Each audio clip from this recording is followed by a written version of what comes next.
नमस्कार दोस्तों, मेरा नाम है तेजेंद्र भारद्वाज और स्वागत है आपका मेरे यूट्यूब चैनल पर। दोस्तों, आज हम बात करेंगे आरपीएससी के टेक्निकल लेक्चरर की वैकेंसीज़ के बारे में। क्योंकि पिछले साल तक या हम कहें प्रीवियस वैकेंसी तक 2014 तक जो वैकेंसी आई थी उसमें केवल एक पेपर हुआ करता था। अब की बार आरपीएससी ने पेपर पैटर्न चेंज किया है और उसमें 3 पेपर कर दिए हैं, जिसमें पहला पेपर है जो कि राजस्थान जीके का है, जो कि आपको दिख रहा होगा स्क्रीन पर। नंबर ऑफ क्वेश्चन 100 आएंगे और 50 नंबर के होंगे और 2 घंटे का ये पेपर होगा। दूसरा पेपर होगा मैकेनिकल फर्स्ट, मतलब हम कह सकते हैं ऑब्जेक्टिव टाइप फर्स्ट होगा। और तीसरा पेपर होगा वो होगा मैकेनिकल सेकंड। मतलब ये दोनों पेपर मैकेनिकल से ही रिलेटेड होंगे। अगर मैकेनिकल की बात करेंगे, सिविल इंजीनियरिंग की बात करें तो सिविल के भी दो पेपर होंगे और इलेक्ट्रिकल की बात करें तो इलेक्ट्रिकल के भी 2 पेपर होंगे। क्योंकि कल आरपीएससी ने इनकी डेट पूरी नोटिफाई कर दी है कि जो इनका जनरल स्टडीज़ का पेपर है, राजस्थान जीके का पेपर है, वो तो होगा 12 तारीख को सभी का। और उसके बाद में मैकेनिकल का जो होगा फर्स्ट और सेकंड पेपर्स वो होंगे 13 तारीख को, 13 मार्च 2021 को। सिविल के जो होंगे वो होंगे 15 मार्च 2021 को और इलेक्ट्रिकल का होगा 16 मार्च 2021 को। दोस्तों, सबसे इम्पोर्टेंट बात क्या है कि राजस्थान जीके का जो सिलेबस है वो इंग्लिश में डाला हुआ है। तो आज हम इसी की बात करेंगे, क्योंकि ये राजस्थान जीके का सिलेबस है, इंग्लिश में है। काफ़ी स्टूडेंट्स ऐसे हैं जो हिंदी मीडियम से होते हैं, तो उनको ये पूरा का पूरा सिलेबस समझ में नहीं आता है, उनको बार बार में डिक्शनरी का प्रयोग करना पड़ता है। तो इस वीडियो में मैं आपके लिए लेकर आया हूँ इस पूरे सिलेबस को हिंदी में हम डिस्कस करेंगे कि कौन कौन सी चीज़ें नई इसमें ऐड की गई हैं और कौन कौन सी चीज़ें हैं वो नई आई हैं। तो ये हमारे पास में राजस्थान जीके का जो सिलेबस है वो आ गया हिंदी में पूरा का पूरा। दोस्तों, राजस्थान की पब्लिक सर्विस कमीशन अजमेर के लिए प्रतियोगी परीक्षा के लिए पाठ्यक्रम तकनीकी शिक्षा के लिए लेक्चरर का पद विभाग, हम कह सकते हैं टेक्निकल एजुकेशन जो लेक्चरर की वैकेंसी है उसके लिए है। क्योंकि अगर पैटर्न की बात करें तो पैटर्न में तो ये पेपर नंबर 3 है, जिसको राजस्थान का सामान्य अध्ययन नाम से जाना जाता है। लेकिन 12 मार्च 2021 को सबसे पहले यही पेपर ऑर्गेनाइज किया जाएगा, जिसमें कौन कौन से टॉपिक्स हैं वो एक बार देख लीजिए आप।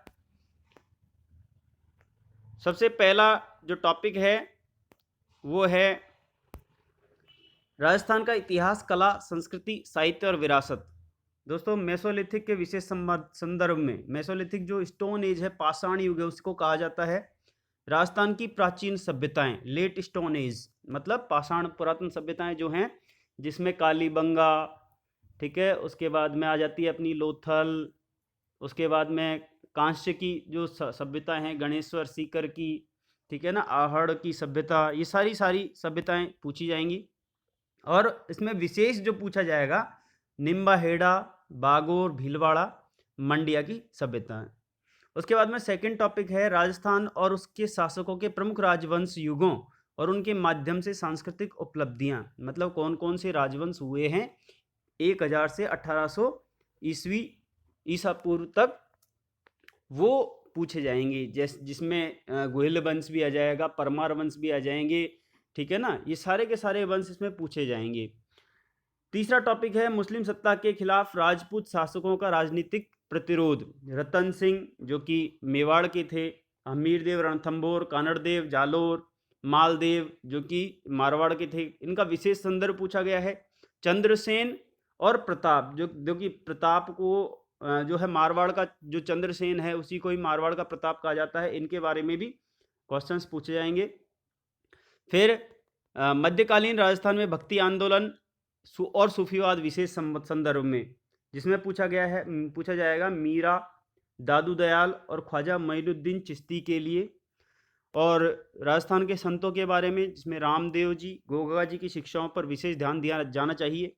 तेजा जी के बारे में पाबू जी, मल्लीनाथ जी, धन्ना जी, पीपा जी, हरिदास जी, रैदास जी, जसनाथ जी और विभिन्न संप्रदायों के बारे में, ठीक है ना। एक कला संस्कृति के बारे में जब हम कोई सी भी बुक पढ़ते हैं तो उसमें सारी चीज़ें दी हुई होती हैं। फिर पूछा जाएगा लोक देवता और देवियाँ, कौन कौन से राजस्थान के लोक देवता हैं, ये ऊपर दिए हैं वो सारे के सारे लोक देवता हैं। और कौन कौन सी लोक देवियाँ हैं, जैसे नागणेची माता है, सोन चिड़ैया जिनका नाम से जाना जाता है, ठीक है ना। बहुत सारी लोक देवियाँ हैं, तनोट माता हैं, ठीक है, शिला देवी है, सीकर में रेवासा सीकर में जो है वो अपनी जीण माता है, ठीक है। चाकसू में जो अपनी माता जी हैं, वो सारी सारी पूछी जाएंगी। राजस्थान में फिर अगला टॉपिक है राजस्थान में राजनीतिक जागृति और स्वतंत्रता आंदोलन 1857, किसान और जनजातीय आंदोलन, किसान जनजातीय और जनजातीय आंदोलनों में ये पूछा जाएगा, बिजोली आंदोलन के बारे में, बेंगू आंदोलन के बारे में, ठीक है ना, बूंदी आंदोलन के बारे में, कटराथल के बारे में, डाबड़ा हत्याकांड कब हुआ था, डाबी हत्याकांड कब हुआ था, ये सारी चीज़ें पूछी जाएंगी। प्रजामंडल आंदोलन में कि विभिन्न प्रजामंडलों की स्थापना कब हुई थी, योगदान। और इन मंडलों में देखो इसमें क्या है कि महिलाओं के संदर्भ में भी पूछा गया है कि योगदान, सामाजिक और राजनीतिक जागृति में महिलाओं का योगदान क्या है। फिर लोक संस्कृति के बारे में पूछा जाएगा तो मेले और त्योहार, चित्रकारी के विभिन्न स्कूल, मतलब पूरी पूरी चित्रकला आ गई, लोक किस्से और गाथाएं, ठीक है, लोक गीत आ गए, लोक नृत्य आ गए, लोक संगीत और लोक वाद्य यंत्र। फिर पोशाक और आभूषण, जो हस्तशिल्प की कलाएं हैं उनके बारे में पूछा जाएगा। राजस्थानी राजस्थानी भाषा और उत्पत्ति और विकास, राजस्थानी भाषा की उत्पत्ति कब से हुई है, 4 काल जो दे रखे हैं, और उसका विकास किस किस क्रम से हुआ है, एलपी टेसीटोरी ने किस क्रम से दिया है, ठीक है ना। उसके बाद में मुख्य बोलियां और क्षेत्र, जो अब्राहम गियरसन ने जो बोलियों के बारे में पूरा विश्लेषण किया है उसके बारे में पूछा जाएगा। फिर आएगी राजस्थान की लिपियाँ जिसमें मुंडिया और देवनागरी, ये हिंदी की देवनागरी लिपि है, वो राजस्थानी से संबंधित होती है, तो वो आएगी इसमें। फिर राजस्थानी साहित्य और इसका विकास। अब राजस्थानी साहित्य देखिए, अभी 4 काल की बात कर रहा था, प्रारंभिक काल, पूर्व काल, उत्तर मध्य काल और आधुनिक काल। ये जब आप पढ़ोगे राजस्थानी विकास तो इसमें पूरी चीज़ आ जाएंगी, जिसमें अलग अलग साहित्य के बारे में आप अध्ययन करेंगे, जिसमें जैन साहित्य है, ब्राह्मण साहित्य है, चारण साहित्य है, ठीक है ना, ये सारी चीज़ें आप पढ़ोगे। फिर इसका पार्ट बी है प्रसिद्ध लेखक और उनके कार्य, कि राजस्थान के प्रसिद्ध लेखक कौन कौन से हैं और उन्होंने कौन कौन सी चीज़ें, कौन कौन सी किताबें लिखी हैं। जैसे मेड़तिया शिवचंद्र भरतिया का कौन सा उपन्यास है, ठीक है, और विजयदान देथा के द्वारा, कन्हैयालाल सेठिया के द्वारा, लक्ष्मी कुमारी चूड़ावत के द्वारा, ये कौन कौन सी किताबें लिखी गई हैं। जैसे ये पूछ लिया जाएगा बागो भारमली किसकी रचना है, ठीक है ना, अलग अलग चीज़ें पूछी जाएंगी। पर्यटन और राजस्थान विरासत, पर्यटन नीति और विजन, ये सबसे इम्पोर्टेंट है, ये पढ़ना चाहिए आपको। फिर अगला जो इसका क्षेत्र है, अगला जो टॉपिक है वो है राजस्थान का भूगोल, मतलब पूरी की पूरी ज्योग्राफी है। उस ज्योग्राफी में क्या क्या पूछा जाएगा, उस ज्योग्राफी में भौतिक क्षेत्र, नदियाँ और झीलें, ठीक है, पूरा का पूरा भौतिक क्षेत्र, नदियाँ और झीलें। फिर एक ही लाइन में दे दिया गया है कि जलवायु, प्राकृतिक वनस्पति, मिट्टी, खनिज और ऊर्जा संसाधन, नवीकरण और गैर नवीनकरणीय, मतलब जैसे कि सोलर एनर्जी है, सूर्य ऊर्जा है, वो नॉन रिन्यूएबल एनर्जी सोर्सेज है, ठीक है ना, गैर नवीकरणीय है, उनके बारे में आपको पढ़ना चाहिए। फिर जनसंख्या, जनसंख्या की विशेषताएं, फिर आ गई लाइव स्टॉक्स मतलब पशुधन, जैव विविधता बायोडाइवर्सिटी और इसका संरक्षण, प्रमुख फसलें आ जाएंगी, प्रमुख सिंचाई परियोजनाएं, ठीक है, और उद्योग, ये भी इसमें पूछा जाएगा, उद्योग पूरा आ जाएगा। फिर प्रॉब्लम्स हैं जिसमें पूछा जाएगा सूखा, अकाल, मरुस्थलीकरण, पर्यावरणीय समस्याएं, आपदा प्रबंधन और महामारी।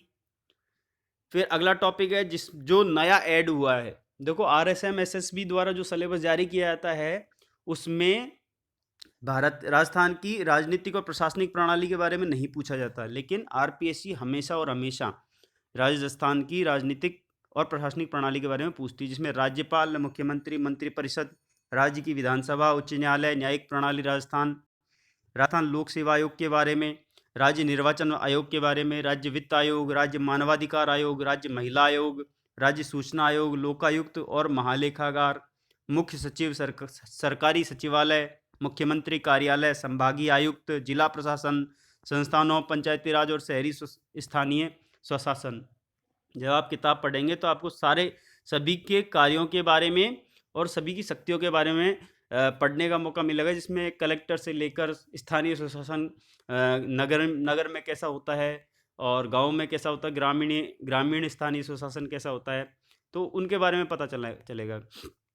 उसके बाद में जो आगे टॉपिक दे रखा है, सरकार की नीतियां और अधिकार आधारित नागरिकता, सूचना का अधिकार, सार्वजनिक सेवाओं की गारंटी, नागरिक शुल्क, सामाजिक लेखा परीक्षा, जन सूचना पोर्टल, राजस्थान संपर्क पोर्टल आदि, इनके बारे में आपको जानकारी प्राप्त करनी चाहिए। फिर इसमें जो नया टॉपिक ऐड किया है वह है राजस्थान की अर्थव्यवस्था, ठीक है ना, इकोनॉमी।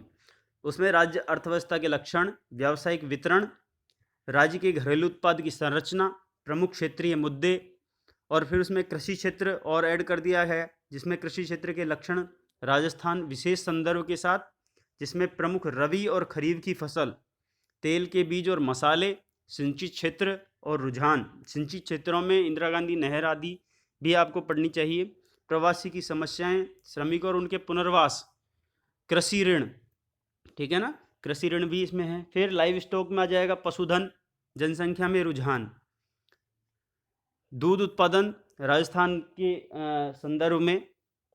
फिर जो उद्योग के बारे में इसमें ऐड किया गया है टॉपिक, वो है औद्योगिक आउटलुक। तो राजस्थान में प्रमुख उद्योग कौन कौन से हैं और उनके लिए विवश करता हुआ उद्योगों का विकास, ठीक है ना। राजस्थान में MSME रूल्स, मतलब जो MSME, ये जो कंपनी क्षेत्र, जो क्षेत्र होता है, ठीक है ना, उसके बारे में राजस्थान में इसका क्या रोल है। अलग अलग जो रिको एरियाज होते हैं उनमें MSME कंपनीज वो है मेजर और माइनर इंजीनियरिंग सेक्टर, और लघु उद्योगों की समस्या कि वो उनके साथ में क्या समस्याएं हैं, औद्योगिक बीमारी क्या है, प्रमुख राज्य जनता की क्षेत्र के उद्यम, मतलब जो लघु उद्योगों की श्रेणी आती है वो। राजस्थान में SEZ, मतलब सहज की समस्या जो होती है वो, रिको और RFC की भूमिका, एग्रो प्रोसेसिंग पॉलिसी, सेवा क्षेत्र, प्राथमिक शिक्षा, हाल के वर्षों में विकास, राज्य के स्वास्थ्य कार्यक्रम, दोपहर का भोजन कार्यक्रम जो कि मिड डे मील कार्यक्रम है उसके बारे में, इंदिरा रसोई योजना जो 8 रुपये में भोजन मिलता है उसके बारे में। फिर अगला टॉपिक है अवसंरचना विकास, जिसमें राष्ट्रीय राजमार्ग आ जाएंगे, मतलब पूरे के पूरे NH में आपको ये ध्यान रखना है कि कौन सा राजमार्ग है, क्योंकि नंबर चेंज कर दिए गए हैं, अपडेट कर दिए गए हैं। जैसे NH11 को NH21 कर दिया गया है, तो कौन से राजमार्ग का नंबर क्या हो गया है ये आपको पता रहना चाहिए। राज्य में प्रगति, राजमार्ग और गांवों की सड़कें।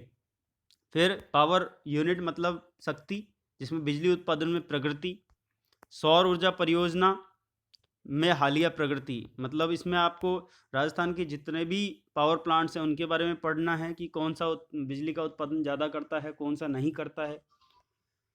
फिर सौर ऊर्जा से संबंधित प्रश्न पूछे जाएंगे, राजस्थान के हस्तशिल्प और राजस्थान से निर्यात की प्रमुख वस्तुएं, जो कि जैसे हैंडलूम का सामान है, ठीक है, ये सारी की सारी, ब्लू पॉटरी है, ये सारे आपको पढ़ने चाहिए। फिर अगला टॉपिक है इसमें आर्थिक रूप से राज्य सरकार की प्रमुख कल्याणकारी योजनाएं और सामाजिक रूप से पिछड़े वर्ग, विकलांग लोग, बूढ़े बुजुर्ग और महिला सशक्तिकरण और बाल विकास के लिए लिया गया कदम, ये सारी चीज़ें आपको पढ़नी है। फिर अगला टॉपिक है राजस्थान में क्षेत्रीय आर्थिक असमानताएं, समकालीन घटनाएं, राजस्थान के प्रमुख समकालीन घटनाएं, मतलब हम कह सकते हैं करंट अफेयर्स की बात कर रहे हैं। समाचार, न्यूज़ समाचार में, और समाचार के स्थान, खेल, मतलब करंट अफेयर्स भी पढ़ने हैं और राजस्थान से संबंधित जो खेलों के प्रश्न हैं वो भी इसमें पूछे जाएंगे।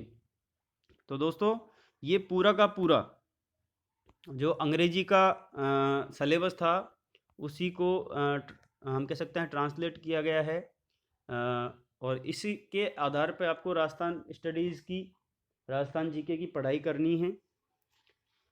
चूँकि 100 क्वेश्चंस हैं और 50 नंबर हैं और समय 2 घंटे का दिया गया है। बाकी टेक्निकल में 150 क्वेश्चंस हैं और 75 नंबर के हैं, मतलब हम कह सकते हैं आधे नंबर का एक क्वेश्चन है। और टेक्निकल के लिए 3-3 घंटे का समय है और राजस्थान जीके के लिए 2 घंटे का समय है 100 प्रश्नों को हल करने के लिए। और एक बात और विशेष रूप से मैं कहना चाहूँगा कि जो टेक्निकल पेपर है, पूरा इंजीनियरिंग का सिलेबस है, उसी को 2 भागों में विभाजित कर दिया गया है। जिसमें अगर मैकेनिकल की बात करें तो थर्मल इंजीनियरिंग के सब्जेक्ट्स एक पेपर में दे दिए हैं और डिजाइन के सब्जेक्ट्स एक पेपर में दे दिए गए हैं। तो आप कंटिन्यू तैयारी रखें अपनी सुचारू रूप से।